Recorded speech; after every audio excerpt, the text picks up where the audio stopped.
گیا۔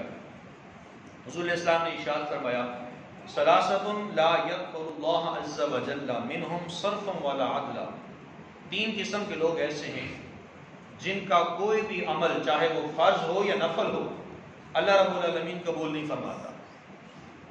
وہ فرض کام بھی کر رہے ہوں گے مالک ان کو قبول نہیں فرمائے گا، وہ نفلی کام بھی کر رہے ہوں گے اللہ نے قبول نہیں فرمائے گا۔ وہ کون سے لوگ ہیں؟ عاقٌ، ماں باپ کے نافرمان، ماں باپ کی نافرمان اولاد، بیٹا ہو یا بیٹی ہو۔ ومنان، صدقہ دے کر احسان جتلانے والے، یار میں نے تجھے اتنے پیسے دیے تھے، میں نے تیرے ساتھ یہ کیا تھا، میں نے تیری اتنی خدمت کی تھی، وہی تو نے صدقہ دے دیا تو احسان کو جتلا رہا ہے۔ تو نے صدقہ تو راہ خدا میں دیا تھا، لوگوں کو خوش کرنے کے لیے دیا تھا۔ منان، فرمایا کہ صدقہ دے کر احسان جتلانے والے لوگ کل اللہ رب العالمین انہیں یہ وعید سنائی گئی ان کے لیے، یہ ایسے لوگ ہیں جنت میں داخل نہیں ہوں گے۔ ان کا نہ تو کوئی فرض قبول ہونا ہے نہ کوئی نفل ان کا قبول ہوگا۔ یہ تو احسان جتلانے والے ہیں، لوگوں کی خاطر یہ کام کرتے ہیں، لوگوں کی خوشنودی کے لیے کام کرتے ہیں، مجھ سے بندے راضی ہو جائیں، میری واہ واہ ہو جائے، فلانے چودھری صاحب نے اتنا جناب صدقہ دیا ہے۔ بھئی وہ چودھری صاحب کل قیامت دن کام نہیں آئیں گے، آپ کے صدقے نہیں آپ کو بچانا ہے۔ فرمایا کہ ایسا صدقہ جو احسان جتلانے کے لیے دیا جائے، فرمایا وہ شخص جس نے ایسا کیا نہ تو اس کا کوئی فرض قبول ہوگا نہ تو اس کا کوئی نفل قبول ہوگا۔ جو بھی عمل کرنا ہے للہیت کے لیے کرنا ہے۔ پھر آگے ارشاد فرمایا وَمُكَذِّبٌ بِقَدَرٍ، نیکی اور بدی کو تقدیر الہی کے بغیر ماننے والا، یعنی دوسرے لفظوں میں یوں کہہ لیجئے اللہ رب العالمین کی تقدیر کا انکار کرنے والا، وہ کہے کہ تقدیر کچھ ہے ہی نہیں۔ ایسے لوگ جن کا کوئی بھی عمل اللہ کریم کی بارگاہ میں مقبول نہیں ہوگا، نہ تو فرض قبول ہوگا نہ تو کوئی نفل قبول ہوگا۔ اب ان دونوں احادیث طیبہ میں باتیں جو بیان کی گئی والدین کے حوالے سے بیان کی گئی۔ والدین وہ عظیم ترین شخصیات ہوتی ہیں جن کی خدمت ہمارے پیارے نبی صلی اللہ علیہ وسلم نے بھی کی ہے اور کر کے امت کو پیغام دیا ہے کہ اگر ماں باپ کے ساتھ نیکی کرنی ہے تو تمہیں جنت ملے گی، اگر تم نے بدی کی تمہارے لیے دوزخ ہے۔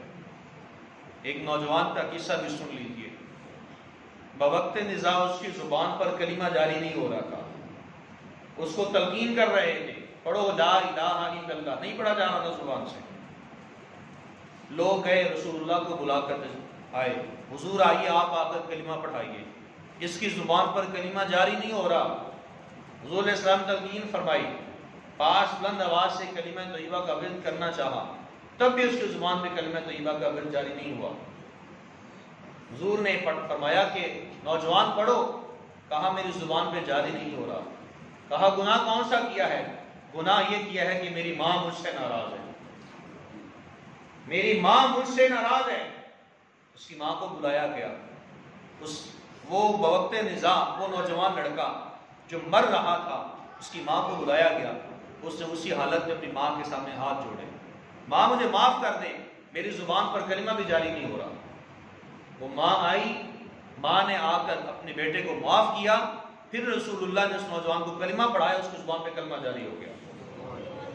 معلوم ہوا جو شخص اپنے ماں باپ کے ساتھ بدسلوکی کرتا ہے، جس کے ماں باپ اس سے ناراض ہوتے ہیں، اس کو کلمہ بھی نصیب نہیں ہوتا ہے۔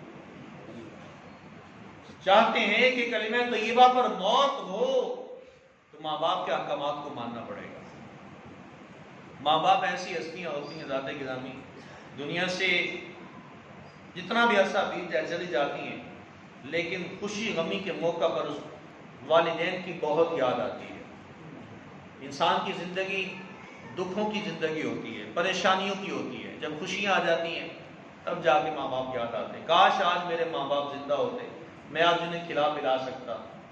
وہ ایک دور تھا میرے ماں باپ مجھے کما کے دیتے تھے، میں کھاتا تھا، آج میں اس قابل ہوا ہوں، کاش آج میرے ماں باپ زندہ ہوتے میں اپنے ماں باپ کو کھلا سکتا۔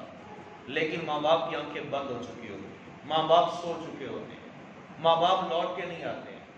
اس سے پہلے کہ ہماری آنکھیں بند ہو جائیں، ہمیں چاہیے کہ ہم اپنے ماں باپ کی خدمت کر لیں، اس سے پہلے کہ ماں باپ روٹھ جائیں، دنیا سے چلے جائیں۔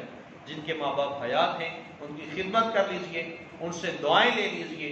یہ ایسی مقدر شخصیات ہیں، میں کہا کرتا ہوں دنیا سے جانا تو ہر کسی نے ہے، لیکن جب ماں باپ چلے جاتے ہیں تو دعاؤں کے دروازے بند ہو جاتے ہیں، کوئی دعا دینے والا نہیں ہوتا۔ جب ماں باپ رخصت ہو جاتے ہیں تو دروازے بند ہو جاتے ہیں، پھر آپ کو کوئی دعائیں دینے والا، ماں کے محبت بھرے لہجے میں پتر کہنے والی ذات آپ کو پوری کائنات میں کہیں نہیں ملتی ہے۔ تو ماں اپنے لہجے میں جب وہ پتر کہتی ہے، وہ ایسا میٹھا لہجہ ہوتا ہے گویا کہ جنت کا جو ایک شراب طہور ہے، جو میٹھا پانی ہے، جو شراب جیسا میٹھا پانی ہے، وہ ماں کے لہجے سے نکل رہا ہوتا ہے۔ ماں جب بولتی ہے تو اس کے لہجے میں جبریل بولتا ہے۔ ماں جب مسکراتی ہے تو یوں لگتا ہے جیسے گھر میں جنت کی کلی کھل اٹھی ہو۔ تو ماں باپ اگر حیات ہیں ان کی خدمت کر لیجیے، دنیا سے جا چکے ہیں ان کے لیے دعا مغفرت کیجیے۔ حضور نبی کریم صلی اللہ علیہ وسلم آپ کی خدمت میں شخص نے عرض کی، حضور مجھے یہ بتائیے میرے ماں باپ دنیا سے جا چکے ہیں، میں ان کے ساتھ کیا کیا نیکی کروں؟ حضور علیہ السلام نے فرمایا کہ جب ماں باپ دنیا سے چلے جائیں تو 4 نیکی کی باتیں اپنی پلے باندھ لو، وہ کرنی ہے۔ سب سے پہلی بات یہ ہے کہ جنازہ پڑھنا ہے، دوسری بات یہ ہے کہ دعائے مغفرت کرنی ہے، تیسری بات یہ ہے کہ جو وہ وصیت کر کے گئے ہیں ان کی وصیت کو پورا کرنا ہے، اور چوتھی بات ارشاد فرمائی اپنے ماں باپ کے رشتہ داروں کے ساتھ اس سے سلوک کرنا ہے۔ پہلی بات جنازہ پڑھانا ہے، جنازہ پڑھانا ہے، پڑھنا نہیں ہے، پڑھانا ہے۔ پڑھنے کے لیے تو بے شمار لوگ آ جاتے ہیں۔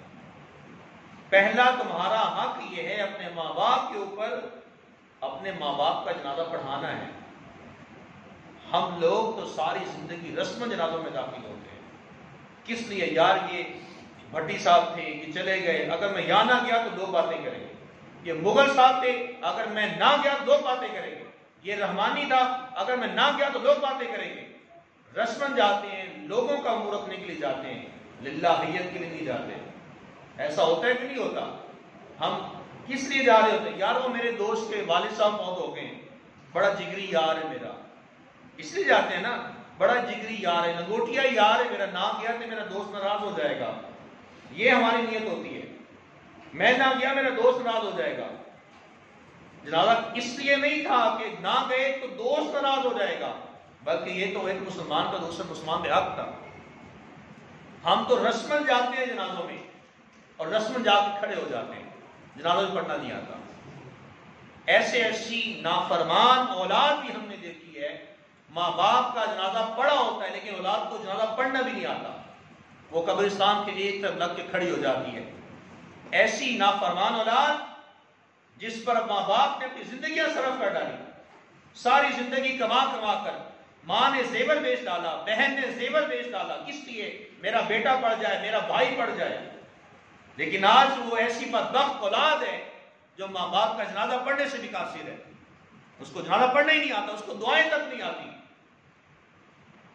فرمایا کہ سب سے پہلا حق یہ ہے جنازہ پڑھنا ہے، دوسری بات دعائیں مغفرت کرنی ہے، اور تیسری بات ارشاد فرمائی اپنے ماں باپ کی ہوئی وصیتوں کو نافذ کرنا ہے، جو انہوں نے وصیتیں کی ہیں ان پر عمل پیرا ہونا ہے، اور چوتھی بات ارشاد فرمائی ان کے رشتہ داروں کے ساتھ حسن سلوک کرنا ہے۔